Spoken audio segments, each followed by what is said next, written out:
ಕೊಲ್ಲಿ ರಾಷ್ಟ್ರಗಳ ಕದನದಿಂದ ಈಗ ಅದರ ನೇರವಾಗಿ ಪೆಟ್ರೋಲ್ ಮತ್ತು ಡೀಸೆಲ್ ರೇಟ್ ಏರಿಕೆಯಾಗುವ ಹಂತಕ್ಕೆ ಬಂದು ನಿಂತಿದೆ.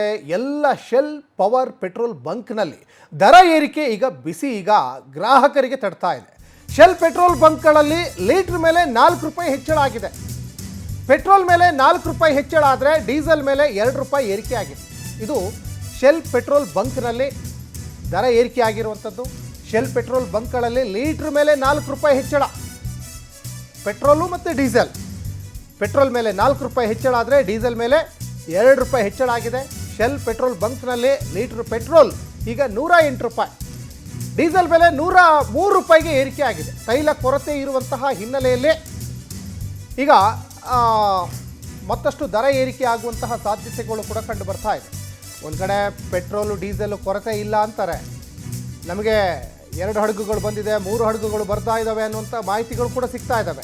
ಆದರೆ ಪೆಟ್ರೋಲ್ ಬಂಕ್ಗಳಲ್ಲಿ ಮಾತ್ರ ಕೆಲವೊಂದು ಕಡೆ ನೋ ಸ್ಟಾಕ್ ಬೋರ್ಡ್ ಆದರೆ ಈಗ ಶೆಲ್ ಪೆಟ್ರೋಲ್ ಬಂಕಲ್ಲಿ ಈಗ ರೇಟ್ ಜಾಸ್ತಿ ಮಾಡಿದ್ದಾರೆ. ನೋಡಿ, ಪೆಟ್ರೋಲ್ ಬೆಲೆ ಈಗ ಲೀಟ್ರಿಗೆ 108 ರೂಪಾಯಿ ಏರಿಕೆ ಮಾಡಿದರೆ ಡೀಸೆಲ್ ಬೆಲೆ 103 ರೂಪಾಯಿ ಈಗ ಏರಿಕೆ ಮಾಡಿದ್ದಾರೆ. ಇದು ನಿಜಕ್ಕೂ ಈ ಪೆಟ್ರೋಲ್ ಮತ್ತು ಡೀಸೆಲ್ ಬಳಕೆದಾರರ ಜೇಬಿಗೆ ನೇರವಾಗಿ ಈ ಪೆಟ್ರೋಲ್ ಬಂಕ್ಗಳು ಕತ್ತರಿ ಹಾಕ್ದಂಗೆ ಆಗ್ತಾ ಇದೆ.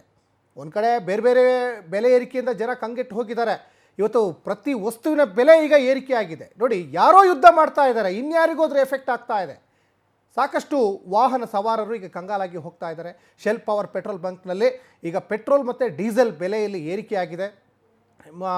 ಒಂದು ಕಡೆ ಈಗ ನೋಡಿ, ಪೆಟ್ರೋಲ್ಗೆ 108 ರೂಪಾಯಿ ಏರಿಕೆ ಆಗಿದ್ದರೆ ಡೀಸೆಲ್ಗೆ 103 ರೂಪಾಯಿ ಏರಿಕೆ ಆಗಿದೆ. ಆಲ್ರೆಡಿ ಡೀಸೆಲ್ ಪೆಟ್ರೋಲ್ ಬೆಲೆ ಏರಿಕೆಯಿಂದ ಜನ ಕಂಗೆಟ್ಟು ಹೋಗಿಬಿಟ್ಟಿದ್ರು. ಈಗ ಈ ಯುದ್ಧದ ಎಫೆಕ್ಟ್ನಿಂದ ಮತ್ತೆ ರೇಟ್ ಜಾಸ್ತಿ ಮಾಡಿದ್ದಾರೆ. ನೋಡಿ, ಈಗ ಒಂದು ಕಡೆ ಈಗ ಯುದ್ಧ ಪ್ರಾರಂಭ ಆಯಿತು ಅಂದ್ಕೊಂಡು ಈಗ ರೇಟ್ ಜಾಸ್ತಿ ಮಾಡಿದಾರಲ್ಲ, ಈಗ ನಮಗೆ ಮೊದಲಿನ ಥರ ಪೆಟ್ರೋಲು ಡೀಸೆಲ್ಲು ಗ್ಯಾಸು ಸರೀಸಾಗಿ ಬಂದ ಅಂಥ ಸಂದರ್ಭದಲ್ಲಿ ಇವರೇನು ರೇಟ್ ಕಮ್ಮಿ ಮಾಡಲ್ಲ. ಈಗ ರೇಟ್ ಏರಿಕೆ ಮಾಡಿದ್ದನ್ನ ಕಮ್ಮಿ ಮಾಡಿರುವ ಇತಿಹಾಸನೇ ಇಲ್ಲ. ಈಗ ಶೆಲ್ ಪೆಟ್ರೋಲ್ ಬಂಕ್ನಲ್ಲಿ ಲೀಟ್ರ್ ಪೆಟ್ರೋಲ್ಗೆ 108 ರೂಪಾಯಿ ಈಗ ಏರಿಕೆ ಆಗಿದೆ. ಇನ್ನು ಡೀಸೆಲ್ಗೆ 103 ರೂಪಾಯಿ ಏರಿಕೆ ಮಾಡಿದೆ.